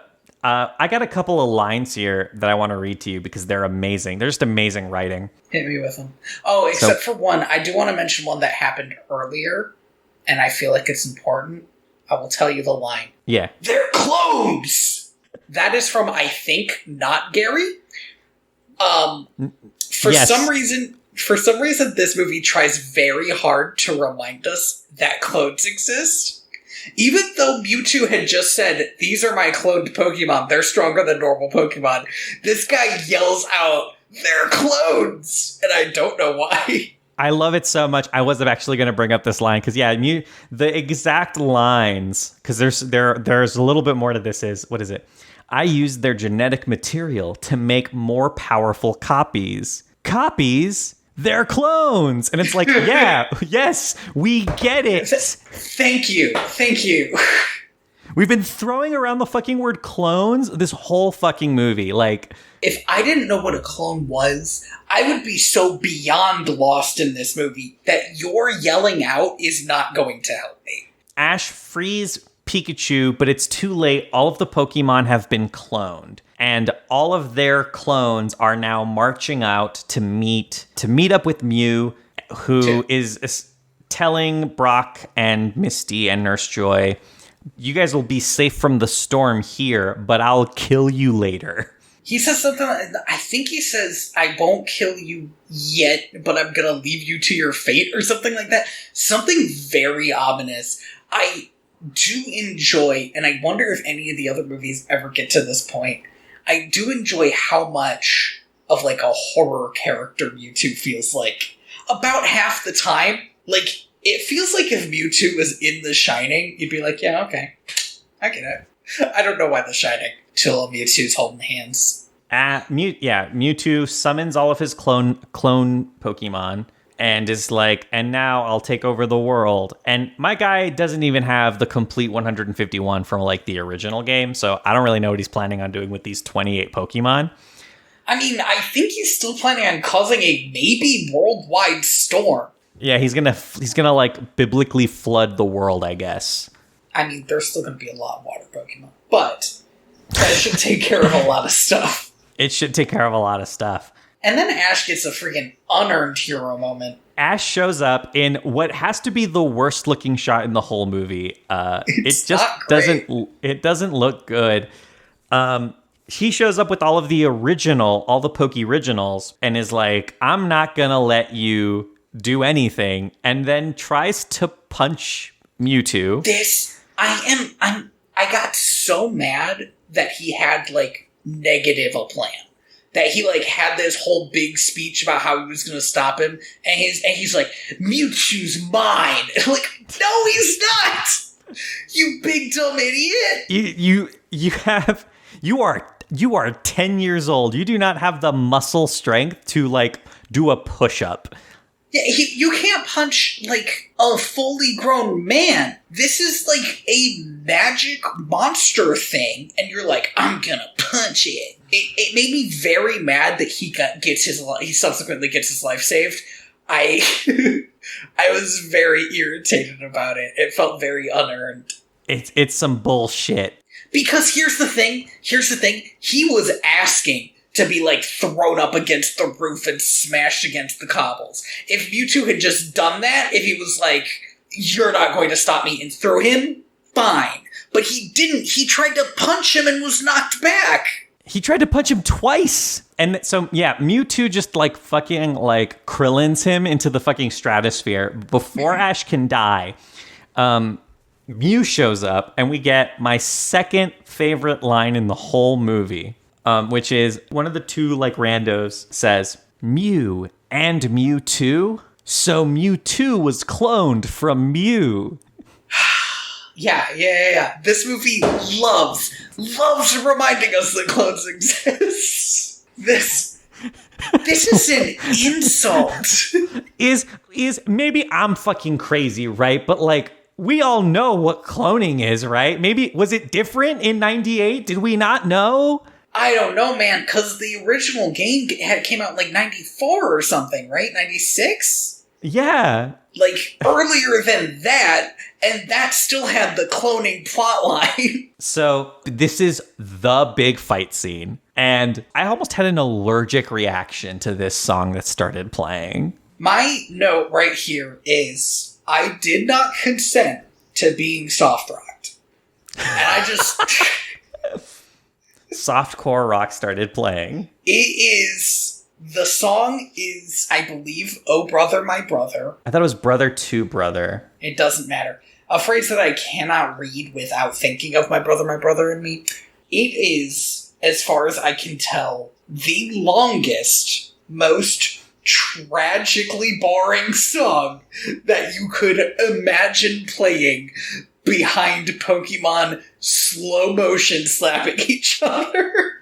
It's so bad. And, like, the song is so terrible. And also, we get the immortal line. You know what, Art? Were you gonna say this one? I don't know if I wrote this one down. Was this the one that I thought might be one of the ones that you had noted? But I'll read it. Pokemon aren't meant to fight. Oh, not yes. Are they not, in fact? It's so fucking bananas, because for like we get like 5 lines that essentially boil down to Pokemon shouldn't fight unless it's within a structured battle system that was formally agreed upon by humans. What are we doing? What are we talking about? What? The entire point of Pokemon is that it's fighting, right? We're all having a fun time fighting each other. That's what this is. They faint because of all the fun that they're having. But like, it's still violence. And there's so many things wrong with this. One, I'm fairly certain that this is part of the poorly dubbed thing, that it has such a weird message in it that's supposed to be like a peace message in like a Pokemon story, because it functionally doesn't work, and I have to assume that the original had something a little better. But what gets me is they're like, look at it, it's so horrible, these Pokemon fighting to the death. And then it shows these Pokemon, and they're like literally napping on top of each other. It is like the tamest fight scene you can possibly imagine.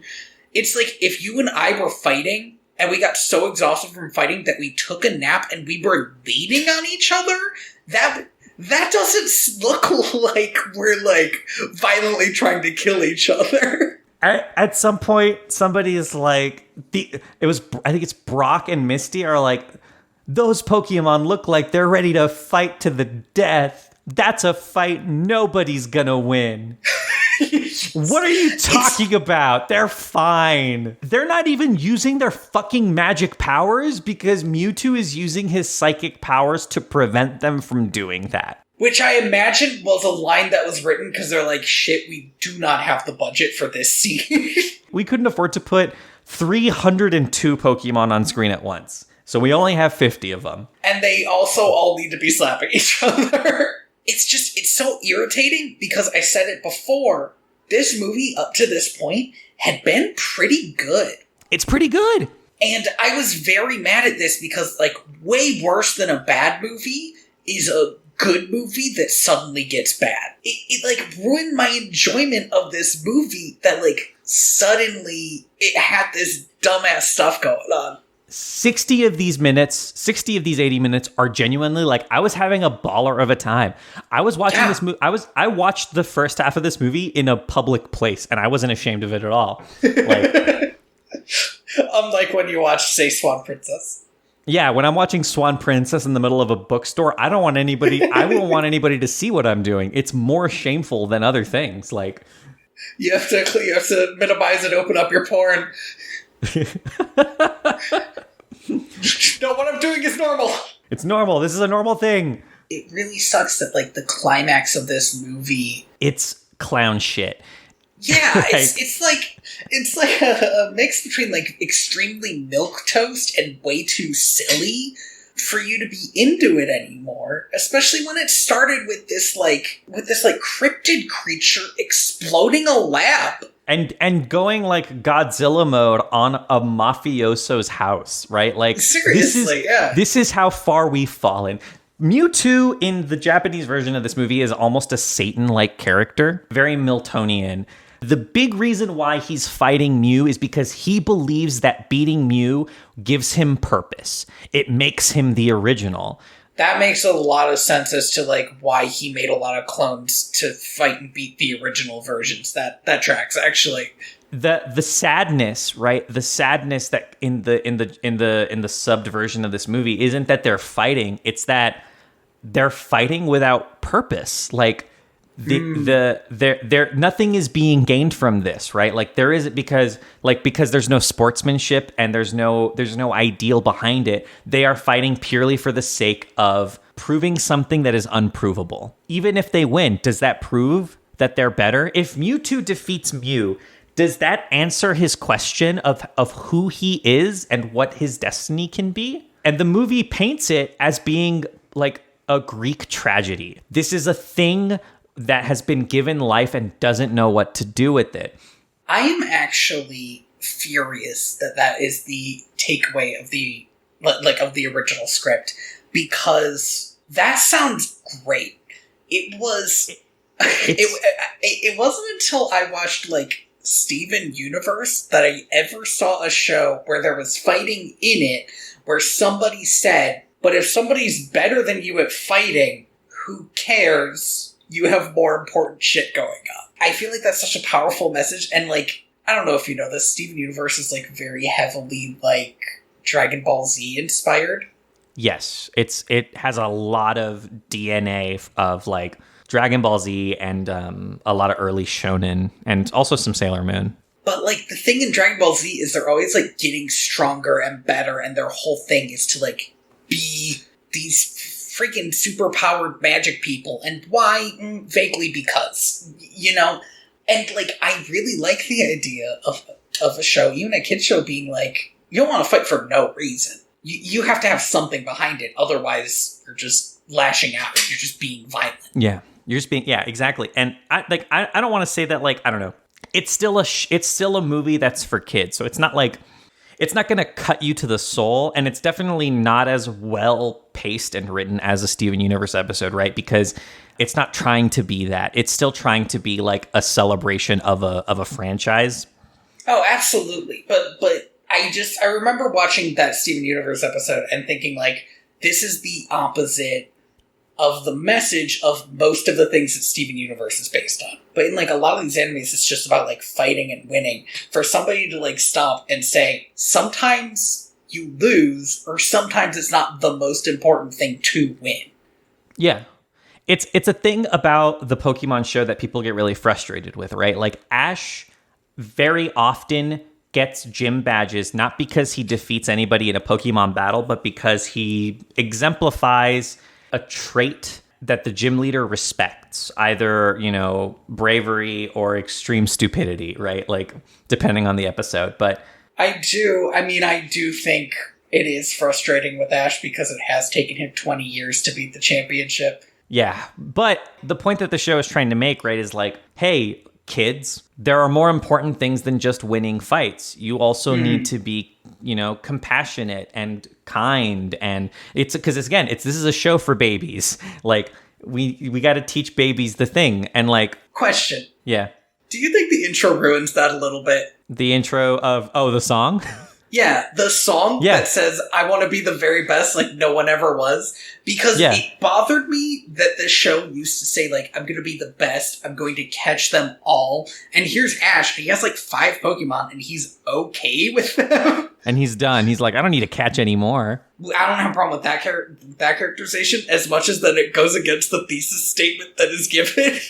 In the theme song. Yeah, no, for sure. In the theme song. See, in the Yu-Gi-Oh! Theme song, they just say it's time to duel a lot. And it turns out it often is. So they are constantly like checking their watch. Whoa, time to duel. Yeah, I mean, I don't know, right? Like, Pokemon it's so big, but I definitely like I've jumped in and watched a couple of the newer episodes, just because, you know, this is a show I watched a lot as a kid, so I want to see what like the newer episodes are doing, and it's definitely like much more stable now in terms of just like doing what it does and not being frustrating about it. So I don't really know what Pokemon is anymore, but I think it sucks that this movie decides to throw away any possible messaging for an empty platitude that isn't even true. An extremely, extremely empty platitude. Because, like, the Pokemon are going to keep fighting. This isn't a revelation that, like, everything they've been doing is wrong and they're never going to fight again. No. This is nonsense. Well, and also, everybody loses their fucking memory at the end of this movie, so... So it doesn't even matter. Even if they had learned that lesson. I kind of love that everybody loses their memory because there's actually no reason for it. Except for, I guess, to keep Mewtwo mysterious in the show. Yeah, and you know, also for the next movie. Is Mewtwo in the next movie? I don't want to talk about it. My guy, didn't you know that there's a sequel to this movie? It's called Mewtwo's Return. A tough name for a movie that's the sequel to Mewtwo Strikes Back. The Pokemon are all sleeping on each other. Ash, Mew and Mewtwo are absolutely like bouncing off of each other like golf balls. It's very intense, and honestly, it looks really cool. Did you have the same moment I did where I had forgotten what happened in this movie, possibly because we're getting to some dumb stuff. But did you have the same moment I did where I was like, now they're gonna blast each other with 2 different colored attacks and meet in the middle. Yeah, I was actually kind of hyped for it. I was like, we got this color coding going on. They're like, they're definitely going to at some point do the thing of like shooting the color beams at each other. I remembered this happening because this really struck me when I was a kid and I saw this scene, but I didn't remember how it happened. And in my memory, it was a much cooler moment. Memory, what it does to us. We really do be writing better movies. So Ash is tired of all of this fighting. And he decides that instead of trying to stop anyone from fighting, he's just going to die. So he walks in between 2 brightly colored lasers being thrown by god-level creatures. He just runs in the middle of it and gets turned to stone. And Mewtwo says, a human sacrificed himself to save Pokemon. Is that what he says? He says that. I guess he says something wild like that. I'll be honest, I had kind of stopped. So this was the moment when I started looking up differences because I was convinced that Ash did not turn into stone in the original, but I guess he does. No, he does. My problem is that Pikachu keeps shaking him. And, like, he's stoned. Yeah. Pikachu also tries to shock him awake, which is very sad if you, like, remember how Pikachu and Ash, like, how their interactions go and stuff.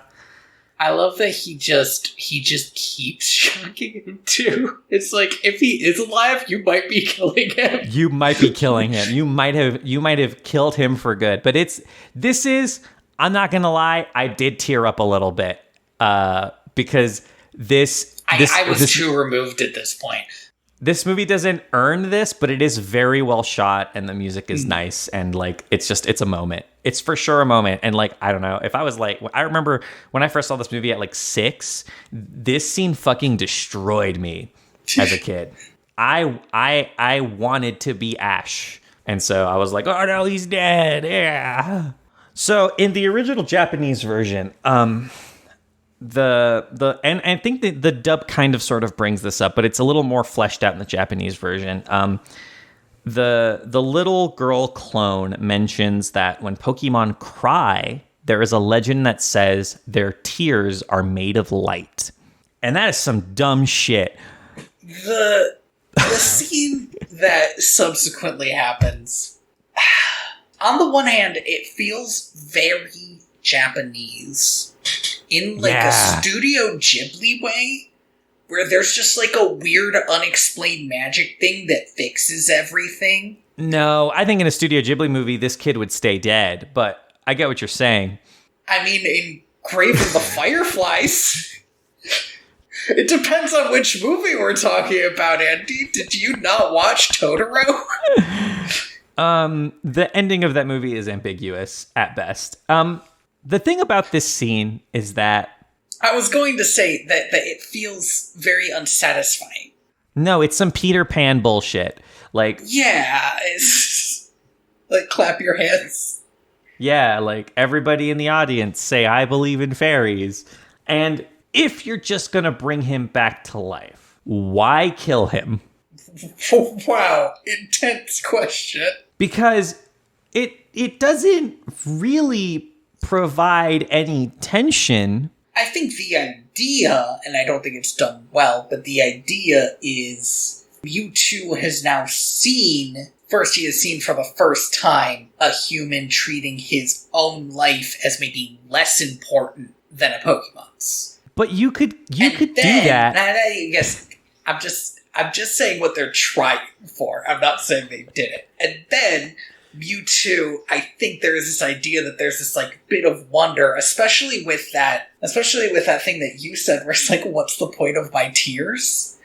Where like he sees something impossible that he could not have done, even though he is the most powerful Pokemon. And This is, I think, supposed to be sort of the cherry on top. This is when Mewtwo's like, I see. Now I know I was wrong. That being said, it's very dumb. It is, like, very extremely dumb. This is a criticism that I remember hearing about this movie at the time it came out, and also, like, well, not at the time it came out, but, like, I've gone back and I've read reviews of this movie by, like, professional critics, and most of them were kind of like, if you've never seen Pokemon, you're not going to understand what's going on in this movie. And I don't think that's true. This movie has like a 20% on Rotten Tomatoes, and it's because critics are not going to be into a movie that is a continuation of a TV show. It's like a long episode of a TV show. Like, they're not going to want to watch it. Absolutely. I do think that a lot of that criticism is just like adults not wanting to meet this movie on its level. That being said, I was super willing to meet this movie on its level as a 26-year-old person who loved this show as a kid, who loved this movie as a kid.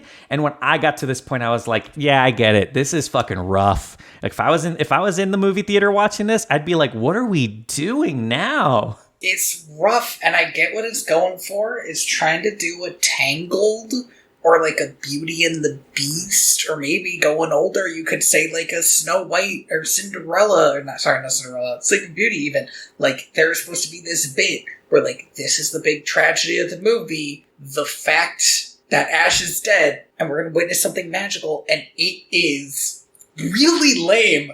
It's, like, spectacularly lame. And it does work so much better when you have this weird prologue, because the weird prologue really does do a lot to set this moment up, right? With, like, the little girl and talking about how Pokemon, like, all Pokemon are magical and they all have light inside of them, and light is really important.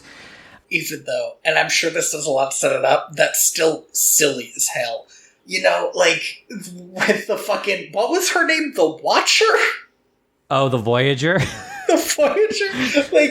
Like, these characters who are here to, like, remind you that the world that we are in, for some reason, is very specifically magical sometimes. It's one of those things where it's hard because I am already convinced that this is a magical world. Right. You don't need to give me something different. I already saw a dragon today. Like, yeah, I saw 2 dragons today. Where there are a few dragons, actually. And a clone of a dragon. This is a magical world. Like, if you want me to believe that animals can cry magic tears and bring somebody back to life, like, that shouldn't have to be magical to the people who live in this magical world, right? Especially because there are, like, super definitely Pokemon moves that heal. Yeah. Like 100%. Yeah. I don't know. I definitely do think that this whole ending bit works better with the more complex, well-explained and set up, like, Miltonian Mewtwo character, because in that, in one, he doesn't say all this bullshit about, like, saving Pokemon and all of this, like, nonsense about birth. He's just like, oh, I am become death, destroyer of worlds, right? It's a moment of horror at his own actions, not respect. Like, oh, I killed a kid. Fuck. Right. Which is fair, because Ash has not and will never earn anyone's respect. No, he shouldn't.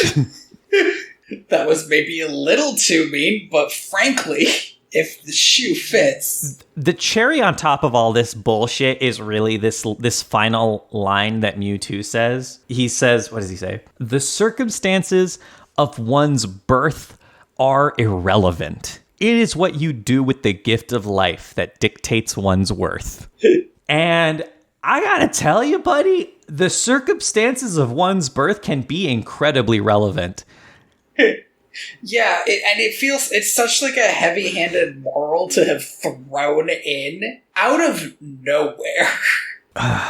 It's wrong. It's like pathetic. I said this about Justice League a little while ago, but when people walk out of a theater, the emotion that they're feeling is pretty much dictated by, like, the last 20 minutes of a movie. It doesn't matter how long or good your movie is. Those last 20 minutes, how you conclude a movie does a lot for how people feel about it. Part of the reason why I think Marvel movies cheat is because they have an end stinger every time that says, next time it's going to be really cool. And so you're leaving with you're leaving with this like espresso shot of hype as opposed to any genuine emotion. This ending is so bad that when Mewtwo says, "I'm gonna wipe y'all's memory, bye bestie," I was like, oh, thank God. Can he wipe it from my memory too? I mean, it would make for a bad podcast, Andy. So we watched a movie. Ugh. Yeah, we watched... To be fair, we have recorded episodes with that vibe. We watched this movie a month ago, and neither of us is going to rewatch it. Sorry, Mulan 2. That's just how it is. It's here's the thing, it wasn't very good. I'm pretty sure he sends them back in time. Like almost definitely, right? Unless he erases everybody's memory and just puts them where they were a few hours ago, which seems like it would be more trouble. I guess that is what he did, though, because he does not put Team Rocket back. He just leaves them on the island. Andy, I'll be honest, I completely missed the... No, they don't remember either. Yeah, they don't. I was going to say that I missed the implication that they are the only ones who knew what happened, which I actually really would have liked. No one's going to believe this. But yeah, they don't remember either. So that's the end of this movie. Pretty underwhelming by the end. We get one more, well, a couple more if you listen through the credits, but I really only listened to about 2 seconds of 90s soft rock before I was like, Alt F4, Alt F4, Alt F4. Give me half a second, just a second. What is happening? The team that dubbed and published this movie had so little concern for it as a movie. And do you know what they did care about? What? Selling things. Mm-hmm. So you brought up some of the music in the credits. How many songs do you think are on the soundtrack for this movie? The soundtrack is called Pokemon the First Movie, music from and inspired by the motion picture. I do love when music is from and inspired by, because what that tells me is that it's not in the movie. Oh, it's not. Okay, just give me a number, ballpark number. How many songs are on this album? All right, if it's an album, it has to be at least 10. Mm-hmm. I'm gonna go with 13. 16. This 16? is a stacked album with Britney Spears, Christina Aguilera, Whoa. NSYNC, Vitamin C, Aaron Carter. Everyone is on this. It is like now that's what you call 90s CD. Holy shit. This CD is such a cash grab. It's hilarious. Oh my God. They got Britney Spears and Christina Aguilera. None of these have anything to do with Pokemon literally at all. They didn't get these people to sing songs about Pokemon. They just took some of their songs and put them on a CD and slapped Pokemon on the cover. Oh my God. 98 Degrees. Jesus. That's a band. That's, if any, nobody should remember that band. I hope they're not doing anything anymore. I know that some bands, like, they'll just be around and it'll be like, hey, Third Eye Blind's still together? And I'd be like, why? Or, what's the big one for me? I found out Panic at the Disco. That's who I'm thinking of. Oh, dude, come on. Like, they're still, like, selling out concerts for tweens. But that's the thing, is that what's wild about it for me is it's not the people who are listening to Panic at the Disco when I was a teenager. It's new teenagers, like new 12 to 14-year-olds, just like constantly picking up Panic at the Disco. It's wild. I still listen to, like late 90s, early 2000s alt rock. Like, well, absolutely, but that's because that's when you were a teenager. I just didn't expect. Yeah, that new teenagers are picking up. So May had for a long time a laptop bag from Invader Zim with Gurr on it, and she was like, I want to throw this fucking bag away because I never even liked this show. And I said, you can't throw this bag away. Do you have any idea, like, how if you left this bag outside by a sidewalk, some passing middle schooler is going to find it, and this is going to be their identity for the next 6 years. You can't throw this bag away. And she said that she didn't believe that anybody cared about Invader Zim anymore. And so... Did she not know there was a Netflix movie? There's a fucking Netflix movie? Yeah, it actually... Andy, I also don't good. care about Invader Zim. I was not an Invader Zim kid. It was 2 years ago, I think, it came out. Oh, wow. That is so recent. Holy shit. Yeah, it was a big deal at the time for like kids who, watched Nickelodeon in the 90s. Or for people who shopped at Hot Topic for a certain amount of time. Not Hot Topic now, Hot Topic for a certain amount of time. Yeah, people who wore the really big Jack Skellington t-shirts. Well, those are still a Hot Topic, why not? So we compromised, and we left it outside near hanging up on the garbage bin, so that if no one picked it up, it would be thrown away still. The next day it was gone. Yep. And I was like, I fucking told you. But not only that, the next day, one of her friends came over and we told her what we did. And she was like, I want that bag. I was like, I told you, people still care about this shit. Why was I talking about this? Oh, right. We're talking about like 90s shit. Anyway. Yeah. There's some stuff that I think just is like, the aesthetic of it still resonates with teens. That is actually still off topic. All I wanted to mention was how insane this soundtrack is, because it has nothing to do with Pokemon. It's not even... There are songs. There are Pokemon songs, right? There are songs that they wrote to, like, coincide with Pokemon. It's not even covers of those or anything. It's just pop songs. Oh, that's so funny. That's wild to me that they got Britney Spears and NSYNC on there, like... They got everyone. They must have had a deal with one or more record companies. They are hedging their bets. Well, I think that's the idea, is they're trying to appeal to the lowest common denominator. Somebody is going to look at this and think, oh, I like this band. I will pick up this thing because I also like Pokemon. And so they'll sell it to everyone. Billy Piper sang one of these songs. Look, we can't be reading these off individually. Thank you for listening to Direct Video. VHS? I have been your host, Tony Robusto. I have been your host, Andy Reyes. You can find me on Twitter at TheaterBats and at inspiredbytrueevents.org. You can find me on Twitter at royalty_valens, and you can also find me at my other podcast, Time Honored Pictures. Our next episode's probably going to be a long time in the barrel just because life is a little crazy right now, but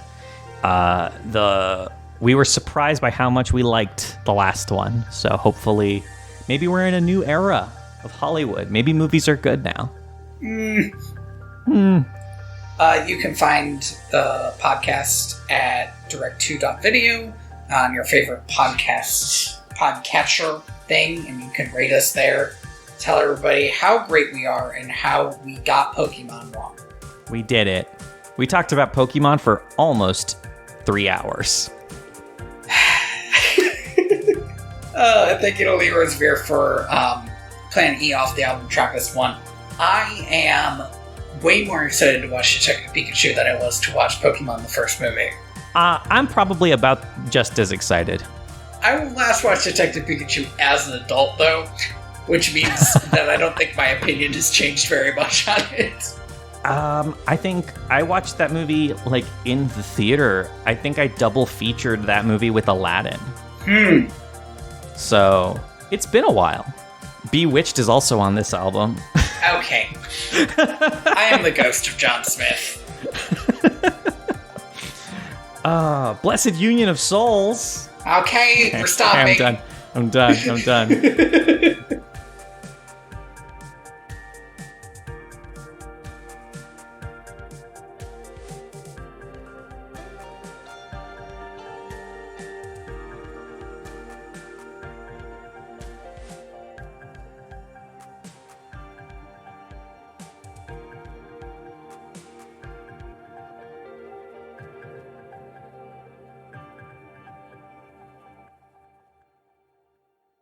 I am.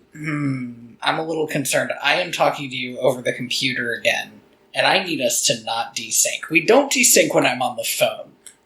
I'm on my phone because after you mentioned that, I was like, oh, actually, that is a lot smarter because my phone has a more stable connection. I think it's a smarter move. I'm going to pull it up on my phone. Look who's not ready now. Yeah.